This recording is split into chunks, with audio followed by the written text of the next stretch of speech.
Thank you, everyone, for coming to our fifth and final lecture in the Happiness series. If you told me in May that we would fill the Fox Theater 5 Wednesdays in the fall, I never would have believed it. And I'm just...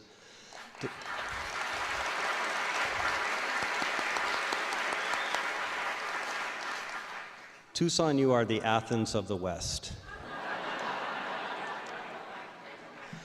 I have a few people to thank, behind the scenes people. I want to start with my colleague, Dean of College of Science, Joaquin Ruiz, and his assistant, Bo Baylor, because really we stole the playbook from the College of Science to produce this lecture series, and they were very helpful in helping us negotiate the many different ways that you could put something like this on, and we basically followed their model, and theirs, of course, has been very successful.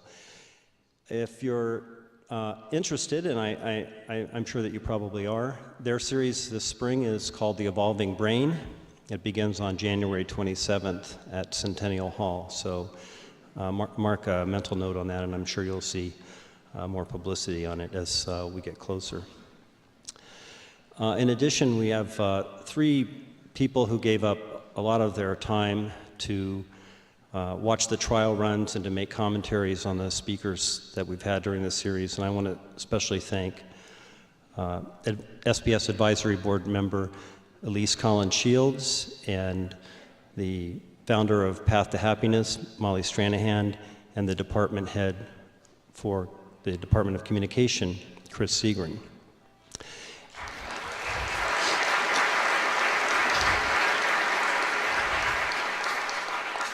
All the graphics that you've seen here, including the beautiful work that became so iconic, I think, in town, at least in my office, it's covered in yellow, was done by graphic designer John Stobie. And John, a special thanks to you. You did a fantastic job on everyone's slides.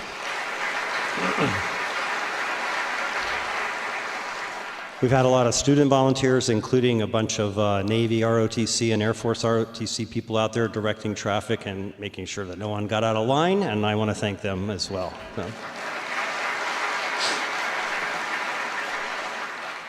SBS staff has put a tremendous amount of time and effort. We think it's worth it because we're a public institution and we believe in giving back, and all we ask of you is that you keep us a public institution. The staff has worked tirelessly on this event, a series of events. They're very pleased that it's nearly over. Yay! How many people in the audience, clap if you've come to all 5 of these events? Pretty impressive. Also behind the scenes, in fact, right behind me here, the folks from Arizona Public Media have done a really fabulous job. I'd like to thank, in particular, Martin Rubio and Jacobo Ramirez and Denny Waters. Thank you very much.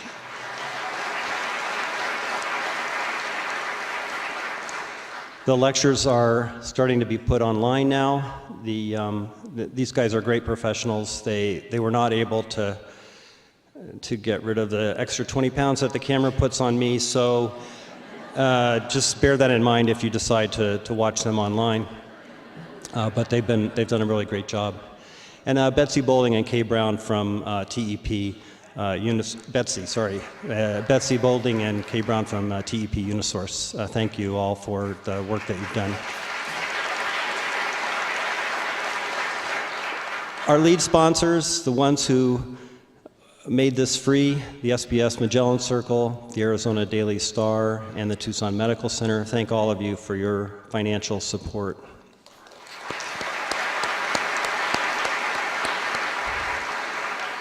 And our downtown sponsors, Downtown Kitchen and Cocktails, Maynard's Market and Kitchen, Pinka's on Broadway, and Diana Tolton and Vicki Jacobs from Tierra Antigua Realty. Thank you.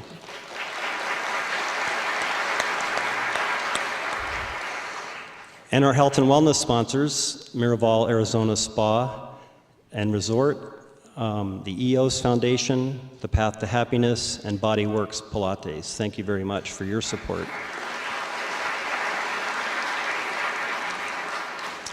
University of Arizona's Institute of the Environment, also especially for tonight, the Department of Philosophy and the Center for the Philosophy of Freedom, who is the academic homes for our speaker tonight. Thank you all for your support.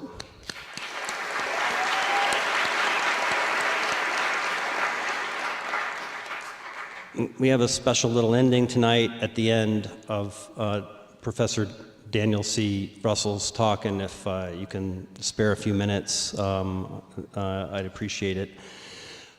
Professor Russell is in the Department of Philosophy and also in the Center for the Philosophy of Freedom at the University of Arizona. He received his BA and his PhD degrees both from the University of Arizona, and in addition to teaching here, he's also taught at Wichita State University and at the University of Melbourne, where he just returned as a fellow. His work is on ancient philosophy, particularly ancient ethics and moral philosophy, as well as contemporary virtue theory. In addition to a large number of articles, he's published 3 books, one of them called Plato on Pleasure and the Good Life. I thought Plato was in a cave, so I don't really know how he could have had that. The second book was called Practical Intelligence and the Virtues, and his most recent book, 2012, is titled Happiness for Humans. Please join me in welcoming Professor Dan Russell.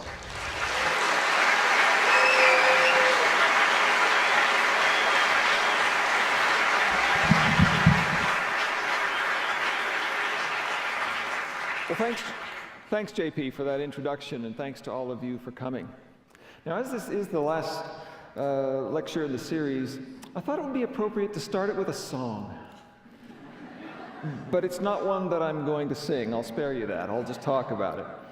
It's the Matchmaker song from the musical Fiddler on the Roof, and it's sung by some young women who are dreaming about the wonderful husbands they know the matchmaker is someday going to bring for them. So they're dreaming of someone who's intelligent and interesting, and someone who's perhaps tall and slender, and in any case just as handsome as anything. And it's all very lovely, until their older sister comes crashing in and reminds them that they come from a very poor family, and girls from poor families don't have a lot to choose from.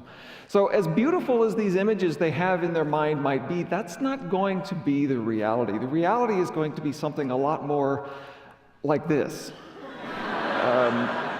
Somebody very fat, very old, very bald, very foul-tempered, and probably very drunk very much of the time. Now, to drive the point home, their sister imitates the village matchmaker as if she's brought them one of these wonderful catches, and she makes them this promise. She says, "I promise you'll be happy, but even if you're not, there's more to life than that. Don't ask me what." Now, the underlying message here is really clear. Happiness is everything in life. Once you've lost hope of that, you've lost hope of everything. But then how must these young ladies be thinking about happiness if they think that it's everything in life? And that can be a little difficult to answer, because although happiness is one word, it's also many things. And one of the things that we talk about when we talk about happiness, we might call the feelings of happiness, pleasure and ebullience and that kind of thing. Now, I think it's obvious that that's part of what they're talking about, but I think it's also clear that that's only part of a larger whole. Because when we talk about happiness, often we mean something else. Often we mean something like a good life that is rewarding and fulfilling for the person living it. Now, happiness clearly is the name of a feeling, but here I think it's more than that. Here I think it's the name of a future. And it's that kind of happiness that I want to talk about tonight. And the main point that I want to make about happiness is that when we think about this sort of happiness that matters to us within our lives so much, we realize that for the most part, most of it can't be quantified. Now, that's a point that I want to make tonight, and towards the end I want to reflect on what that means for research into the nature of happiness, and also for the role of that research in public policy, which is becoming increasingly relevant. Now, I want to get there by looking at 3 stories, and I want to focus on stories because they help us be concrete about things that we would otherwise pass by if we stayed in the abstract. So the first story comes from the documentary series called Up. Now, if you don't know of this series, it was begun over 50 years ago, and the idea was to gather a diverse group of young English children and film them, see what they're like, and then revisit them every 7 years for the rest of their lives to see how they were getting on. Now, the producers wanted to do this because they wanted to test the idea that the way a child is by age 7 is pretty much the way that they're always going to be. Now, for me, it was interesting, though, for a further reason, and that was that it gave me such an interesting perspective on looking at a person's whole life. Instead of just following a particular episode moment by moment, I could look at a person's life as something that was unfolding over time and just divided up into these big 7-year chunks. Now, one of the kids that really got my attention right away was Tony. And here's Tony at age 7. And at age 7, Tony wanted nothing more out of life than to be a jockey when he grew up. Well, that sounds fairly typical. You know, lots of little boys want to be firemen or policemen, so why not a jockey? But here's Tony at 14, and it turns out that at 14, Tony really meant it. He spent all of his free time at 14 working as an apprentice in a stable. He's learning how to ride, he's learning how to care for horses. He's doing everything you have to do in order to become a professional jockey. And by 21, Tony had become a jockey. And here he is. You see, perhaps just behind him, there's a racetrack. And Tony gets so excited as he recalls the first time that he wore his uniform and rode out into the arena. And he shows snapshots that his dad took from the first 3 races. And unfortunately, 3 races were all there ever were for Tony, because that was enough for him and for everybody else to realize he didn't have what it takes to be a jockey. So by 21, Tony had become a jockey and he had washed out as a jockey. In fact, he's only at a racetrack here because he's working as a runner. He places bets for people at the track while he plans his next move. Now, he does have a backup plan, but it's a little far-fetched. He wants to become a cab driver. Now, that's harder in London than you might expect. In London, that means passing a comprehensive knowledge exam. You have to prove that you can get from any point in London to any other point in London by the most efficient route possible at that time of day, all from memory, and this is a world before GPS. So even that's a bit up in the air, and Tony's pretty anxious. He doesn't know where things are going, and that's where the film leaves us. So you can imagine that after seeing that, I ran down to the video store the next day. I had to, oh, please tell me no one's rented the other videos. I had to see what had become of Tony by the time he was 28 and 35 and so on. Now, what was it that I wanted to see for Tony? Well, surely the most natural thing to say is that I wanted to see that Tony was happy. But what more precisely did I want to see? Well, clearly part of it was that I wanted to see that Tony felt good about his life and not so worried and anxious anymore. But it's also clear that that's not all of it. After all, my wish wasn't, well, no matter how rotten things go for Tony, at least if he feels good about the whole thing. A wish like that would really be a sort of cruelty. I wanted to get that next video, and I wanted to see that Tony was living a good life. I wanted to see that his life had started taking a shape and a direction. I wanted to see that he was in relationships that he found really rewarding and fulfilling. It's that kind of happiness that Aristotle wrote about over 2 millennia ago. And for Aristotle, happiness is a good life. It's a life that's good for the person living it. And on Aristotle's view, a good life is that for the sake of which we do everything else that we do. Now, you might wonder how that can be so. I mean, aren't there things that we want beyond just our own self-interest? I mean, go back to Tony. Do you really want to get that next installment in the series and find that he's just living for himself by 28?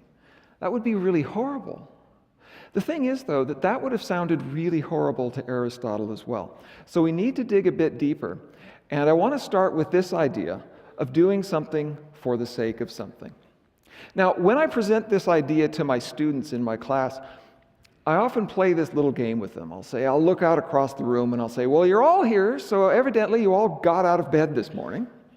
Bad move. Bed is so safe, bed's so comfortable. Almost no one has been hit by a bus while they've been in bed. So why did you come out? Why did you take this risk? And of course they can answer. They say, well, we had to get up. We had to come down and attend your class. And I say, well, okay, that explains it, but kind of sounds like you're making this my fault. So the question then is, why are you taking this class? And of course they can answer. They say, well, it's part of this degree program that I'm involved in. I say, okay, well then why are you bothering with this degree program? And they can answer that too. They can say, well, it's part of getting an education and learning about, say, Aristotle. I'm sure they're not buttering me up when they say this. Part of it too might be that it's part of a career path they're on. It might be some combination of these two things.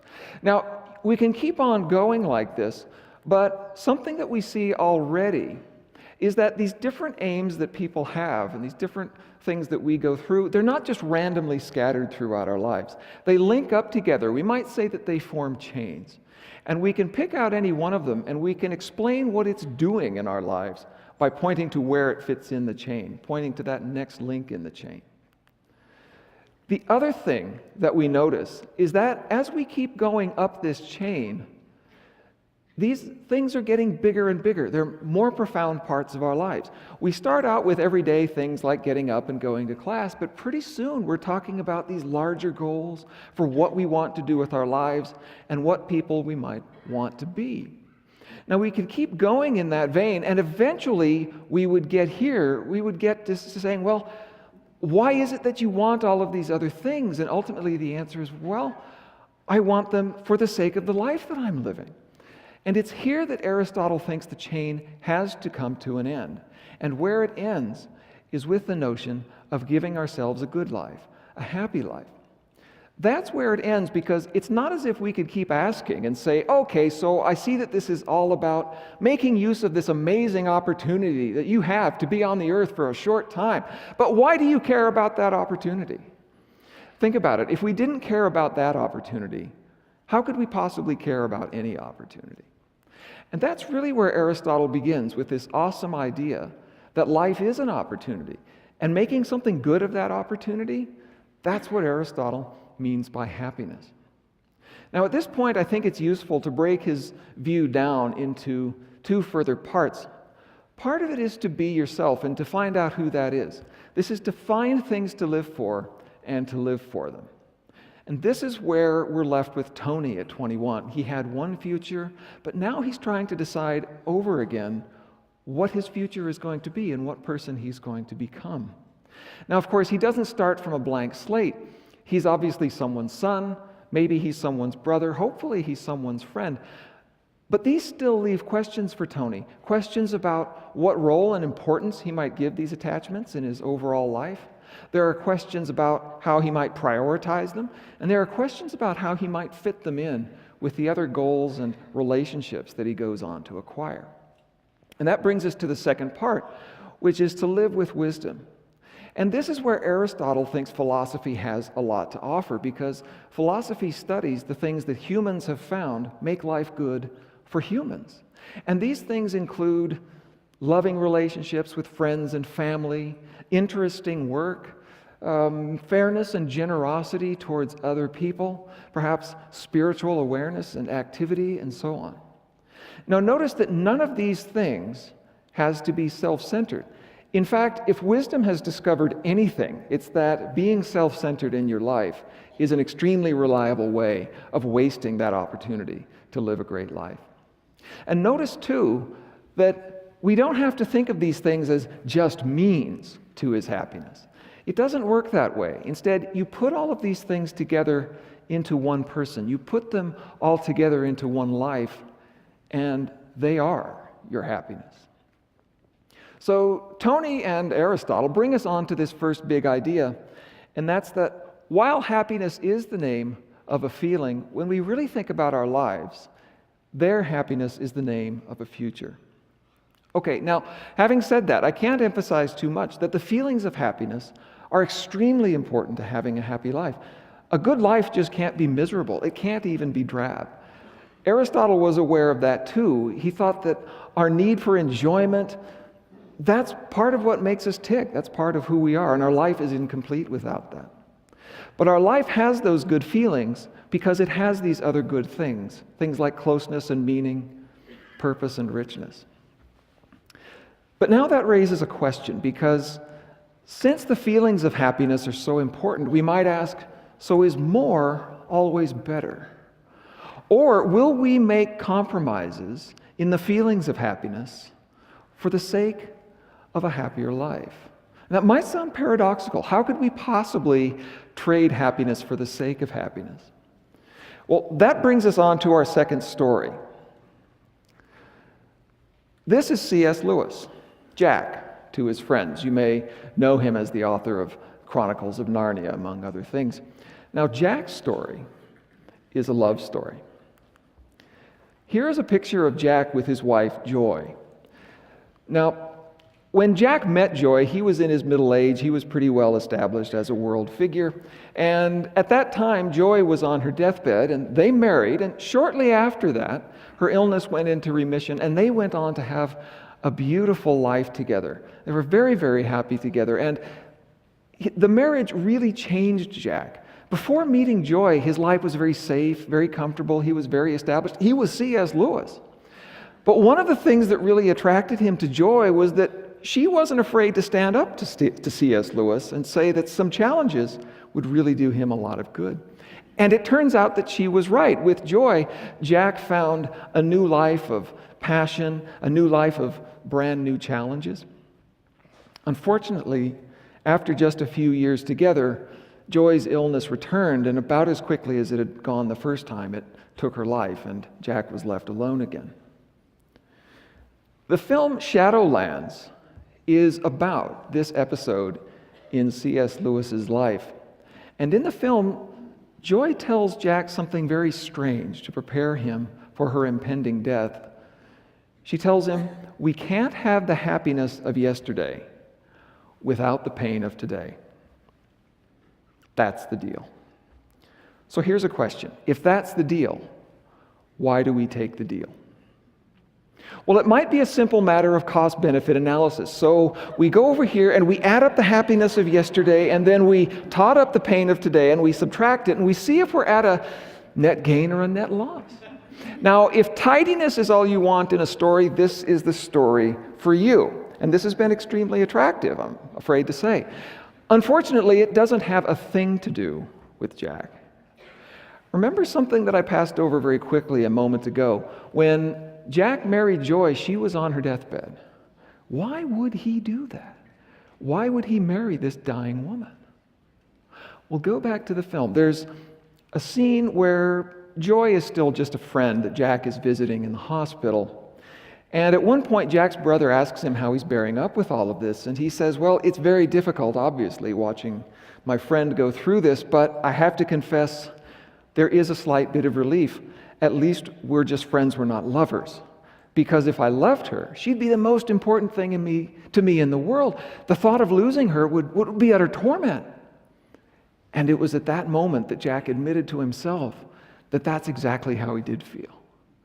And more important, it was at that moment that he realized he had to marry Joy. Marrying Joy was a way of solving a problem for Jack. Before he met Joy, his life was so safe and so comfortable because there was nothing at stake. He had no attachment to anything or to anyone that he really had anything to lose. Marrying Joy was the solution, and the risk that that brought him, he realized, was not so much the cost of that solution, but the proof that it really was a solution in the first place. He took the deal because the deal was the point. So Jack brings us on to this second big idea, and that is that we will put the feelings of happiness at risk for the sake of a happy life. Now, it's tempting to say that Jack married Joy because he wanted more happiness. But that makes it sound like before he got married, he had one amount of happiness, and he thought that after he got married, he'd have some larger amount of that same thing. He didn't want more of the same happiness. He wanted a new happiness. He wanted a better happiness. And he realized that the happiness that's worth having means having something to lose. The happiness that's worth having means expanding your happiness to include the happiness of other people. New parents are often amazed to find that when this new life is here, it's part of their life now. And how happy that life is part of how happy their life is. And we do this with friends, we do this with lovers. And Aristotle realized this too. Aristotle said that when you find someone to love, what you really find is a second self. But of course, when that happens, your desires expand to include desires for what will happen to that other person, and that involves the risk of disappointment that we have no control over. The happiness worth having means having something that's so important to you that you might have a reason to compromise for it, allowing others to have more of what they want by giving up some of what you want. And the happiness worth having means having someone who counts on you, having someone whose happiness can be touched by you. But the other side of that is having someone that you could potentially disappoint and let down. So the happiness that's worth having really is worth having. It really is better, but it's not free. And often we pay for it in momentary feelings of happiness. Now, everything that I've been saying really goes against a very, very seductive way of thinking about happiness. If we think that happiness is just the same thing as the feelings of happiness, and happiness is what we want, then it looks like being happy means a couple of things. It means having as high a level or intensity of it as we can along that vertical axis, and staying at that great level for as long as we can across the horizontal time axis. On this picture, being happy means just maximizing the area of that pretty yellow rectangle.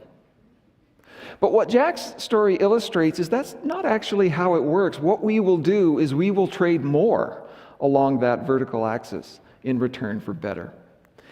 And I think we do something similar along the time axis as well. When we focus on the feelings of happiness, they only last so long, and so we have to focus on a small interval of time. We have to focus on a snapshot. And so from this picture, being happy looks like, well, a happy life is just a really long series of happy snapshots. But when we think about how we actually live, the first thing we realize is that we don't live in snapshots. Our lives unfold over time, and the pursuits that give our lives shape and direction, those pursuits involve compromises in how we distribute those feelings of happiness over time. Yeah, that's cute. Yeah, it's not that cute at 3 a.m, is it? Yeah. Right, yeah, I've done this 3 times. Why? We know when we raise our children that it's going to involve a lot of sleepless nights, a lot less freedom. You can't drop everything and go to the movies. But those lives are part of our lives. We look after, later in life, our aging parents because those relationships are part of our happiness too. These are relationships that we want and that we treasure, but they do mean that there are compromises to be made, and we're smart to make them. Now, we do the same thing with work as well. The University of Chicago law professor Richard Epstein makes this observation that there are lots of people making a lot of money at their jobs, but they're not very happy in their jobs. And he observes that in a lot of cases, that's not an accident. The money is making up for the extra stress of having to work late nights, be on call, to drop everything, hop a plane, and go to the other side of the country at a moment's notice. Now, for a lot of people, he points out, this could actually be a smart trade-off to make. Think about people who aren't married yet, don't have children, and so have a lot of otherwise empty free time that they might prefer to exchange for more income, as long as that makes up for the stress that's going to be involved. And that allows them to plan for the future, perhaps to take a less stressful job, spend more time at home later on, or to retire earlier, or to accrue savings for some other sort of reason. The thing is, though, it's not even just our own futures that we'll put in this work for. You might not believe me, but there are people who work most of their lives much harder than they ever have to for the sake of someone else's future. Now, as strange as that sounds, these people are so common that we have a special term for them. We call them parents. And here are two sets of parents that are especially interesting to me. Here on the left are my parents, and on the right are my wife Gina's parents. And so I can tell you, because I know, that the four adults in these pictures worked a lot harder than they ever had to. And the main beneficiaries were the non-adults in these two pictures. So here's what we see. We see that people make trade-offs between the feelings of happiness on the one hand and the happiness of their lives overall on the other. The trade-offs don't even end there, though.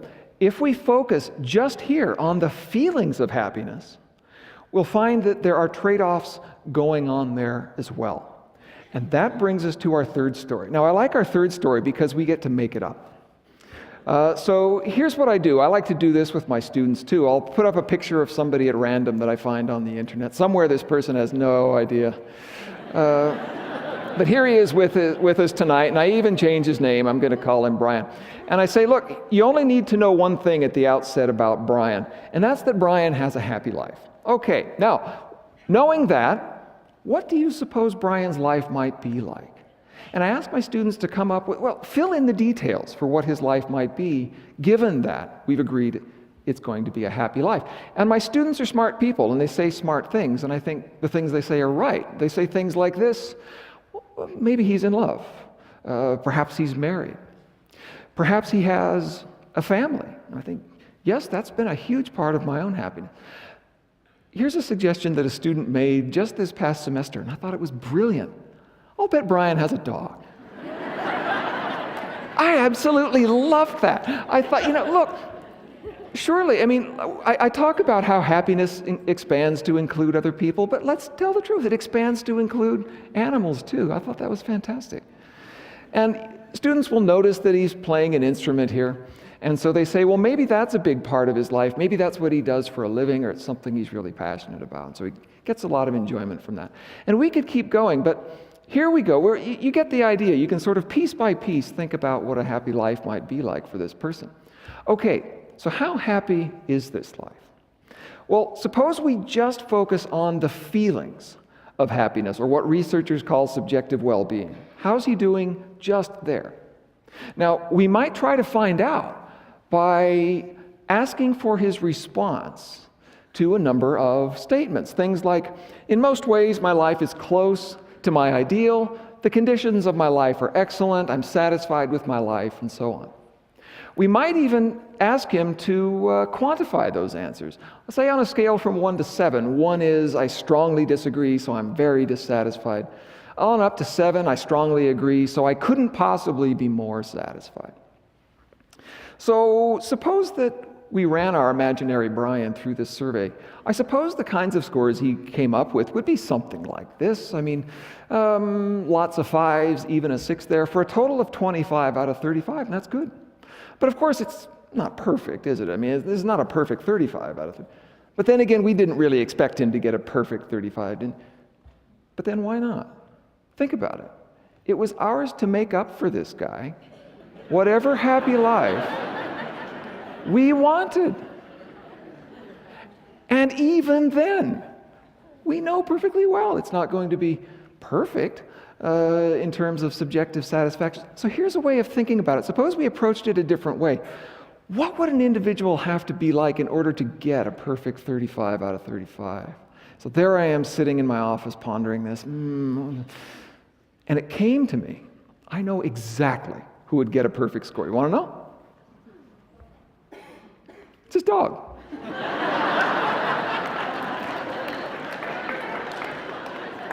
No. Hear me out. Maybe Brian took his dog to the dog park today, and the dog, if he could answer the survey, would say, "Oh, this is the best life ever. I am so satisfied with my life." But then suppose that Brian's making dinner and he drops some bacon and the dog gets it, and the dog's, "Oh, I thought it couldn't get any better," and it just did.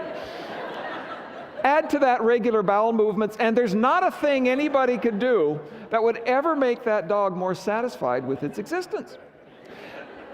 Dogs are like that. The things that it takes, actually, to make a dog as satisfied as it could ever be with its life are pretty easy to get. The trouble with Brian is he's not like that. Not in spite of all of those good things we built into his happy life, but precisely because of them. Unlike his dog, Brian has seen some of the great things that the world has to offer, but he also knows that a lot of those things are still out there. He's not seen them all yet. There's still more to go. Unlike his dog, he has a sense of what he can offer the world. He has hopes and aspirations, and he knows he's not there yet. And unlike his dog, Brian's happiness includes other people, and that means that his desires aren't just for himself, they're for what will happen for those other people too, and those things are outside of his control. So Brian has really good reasons to be very satisfied, but he has equally good reasons not to be perfectly satisfied. The difference between him and his dog is not that they can both be very satisfied or frequently satisfied. The difference is that Brian can be deeply satisfied. Brian can appreciate the richness and complexity of enjoyment that normal adult humans are capable of. So when we think about the feelings of happiness, there seems to be this division. We can talk about them in terms of their quantity, but we also need to talk about them in terms of their quality and their richness. Now, this is a point about subjective well-being that's most often associated with the philosopher John Stuart Mill. Mill was an English philosopher who wrote in the mid-1800s. And about a generation before Mill, Jeremy Bentham had argued that happiness is the same thing as pleasure, and a happy life is having a net balance of pleasure over pain across the time of your life. Now, for better or worse, Mill agreed with all of that, but here's where they parted ways.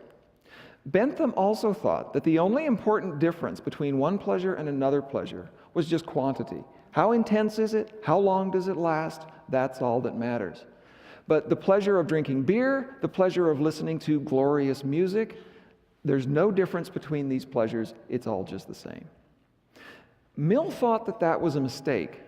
Mill thought that as we mature and as we see what the world has to offer, we come to realize that there's a pleasure that goes with developing capabilities and then exercising them that just has a greater dimension of richness.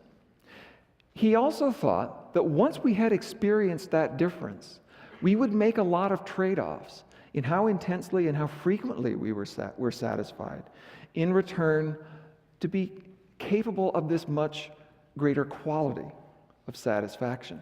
And that's exactly what we see going on with Brian. Now, if Brian could trade places with his dog, he would find that he spent a lot of his time really, really satisfied. Now, there might be a lesson in that. Dogs are really good at living in the moment, and there's something that dogs can teach us.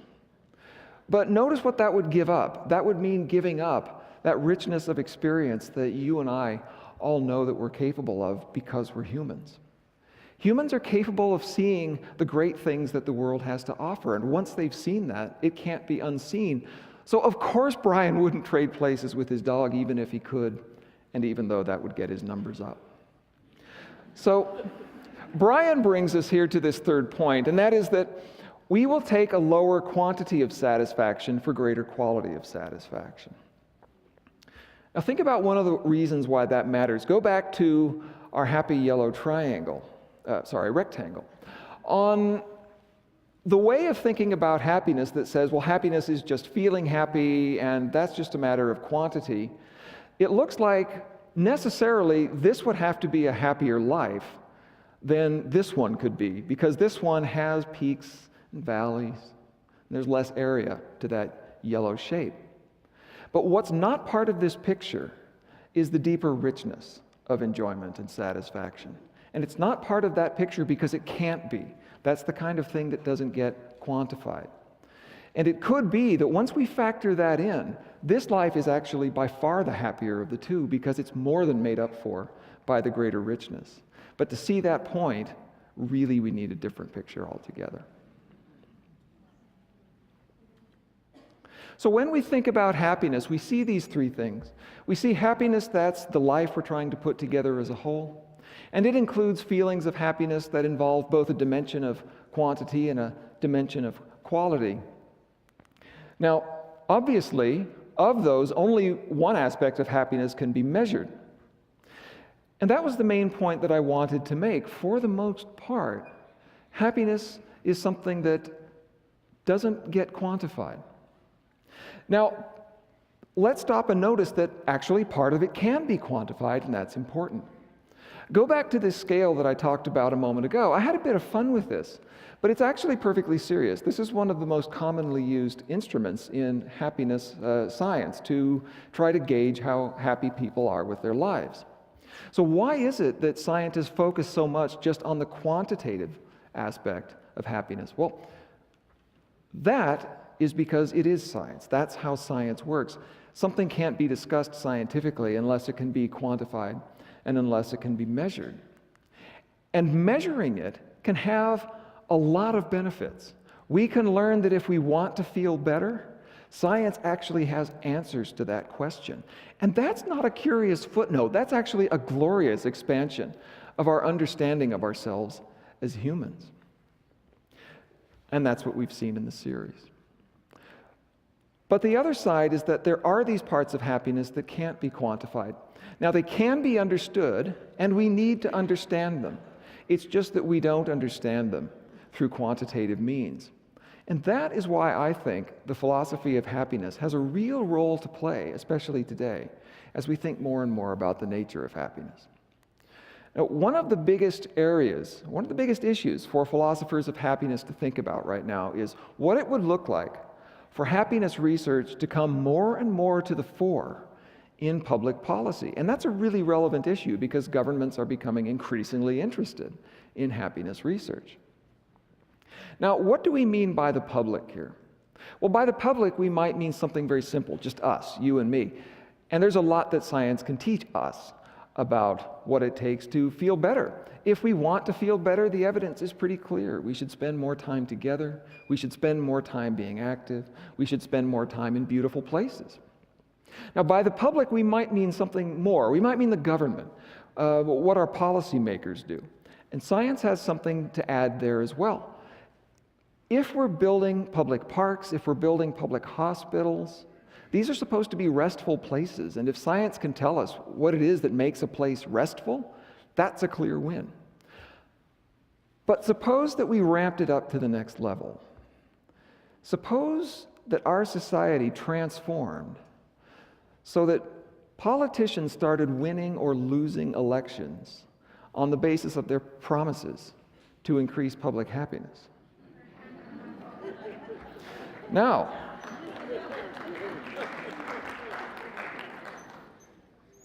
this isn't just imaginary on my part. This is actually what some of the leading scholars in the field are calling for. Here's a quote from an influential paper.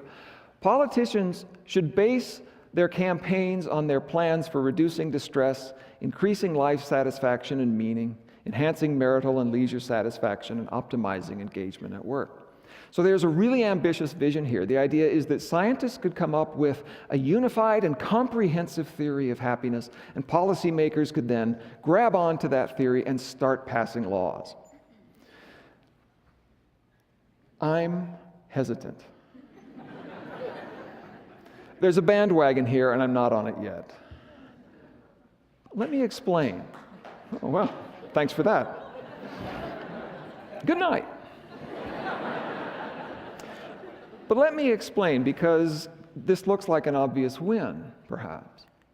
Go back to the things on this list: life satisfaction and meaning, marital satisfaction, leisure satisfaction, engagement at work.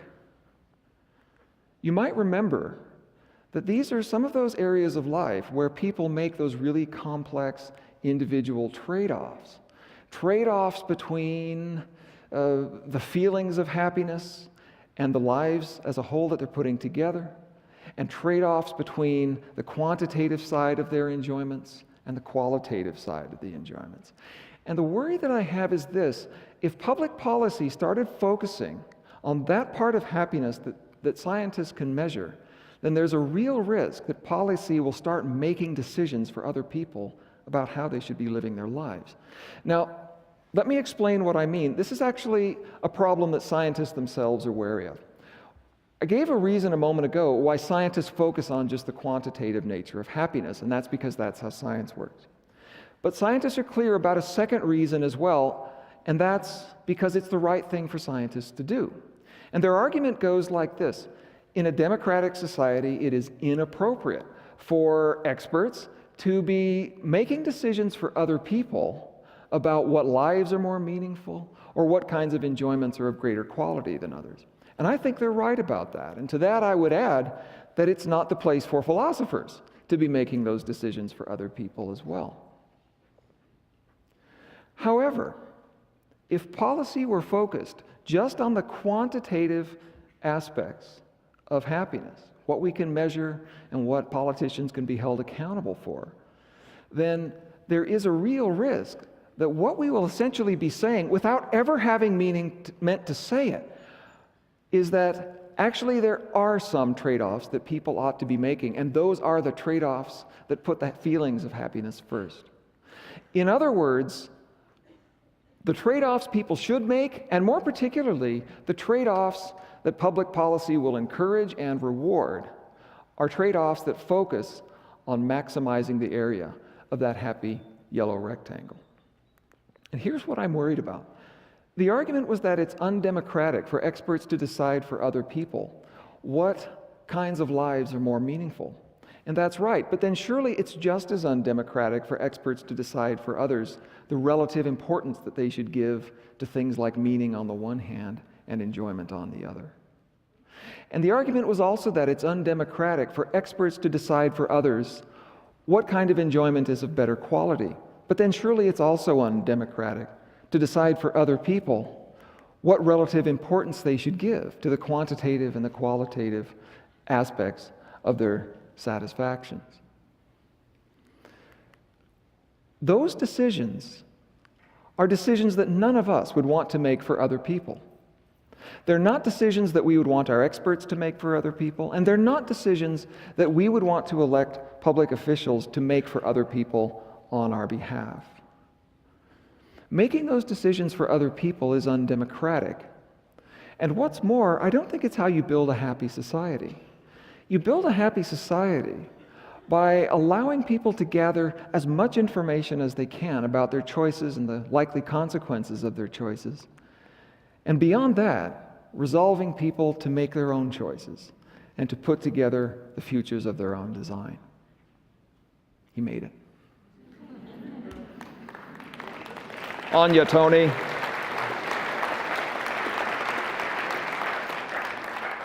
So the big question, I think, is a philosophical question at this point, and that is, if we started electing officials for their pro-happiness policies, would that itself be a pro-happiness policy? I'll close with this. This painting depicts the signing of the Declaration of Independence. In other words, it depicts colonists who have broken ties with their mother country and are now making it official that they will be loyal no more. This painting depicts treason, and the document that we see these people signing was supposed to be an explanation. Nothing that momentous could be done lightly, and they knew they owed the world an explanation. So what were their reasons? They came up with a list of just 3. And these were life and liberty and the pursuit of happiness. That is a very short list. It doesn't include everything that matters. It only includes those things that matter in such a way that they were willing to risk life and limb for them. And if happiness made that short list, I think that should tell us a lot about how these people thought about happiness.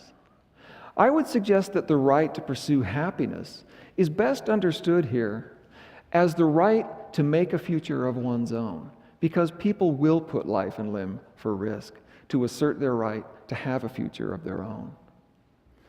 This is a dream that's worth keeping alive. And to keep it alive, we need to have a picture of happiness that isn't just part of happiness. We need a picture of happiness that is the whole thing. Thank you.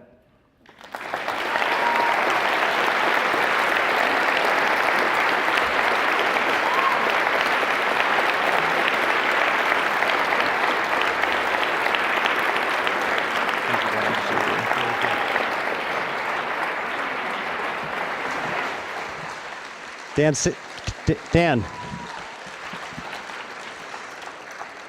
Thank you, Dan. Dan will be answering questions on a live chat with the Arizona Daily Star on Friday at noon. And now I have a special treat. I think everyone who has spoken in this series is here, and if they could all come up and join me on stage, we can give them a big round of applause for all their work.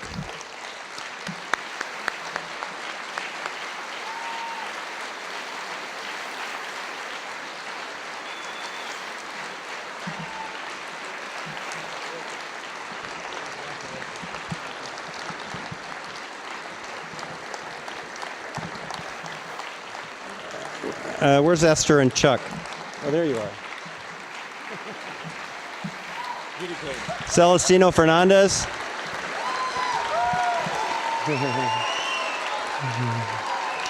Chuck Raison. Esther Sternberg. David Reichlin. And Dan Russell.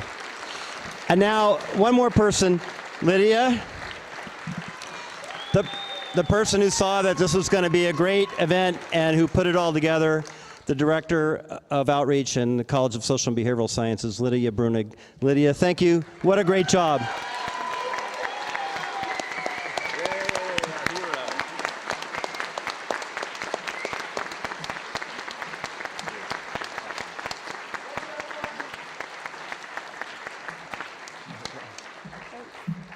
Thank you all for coming.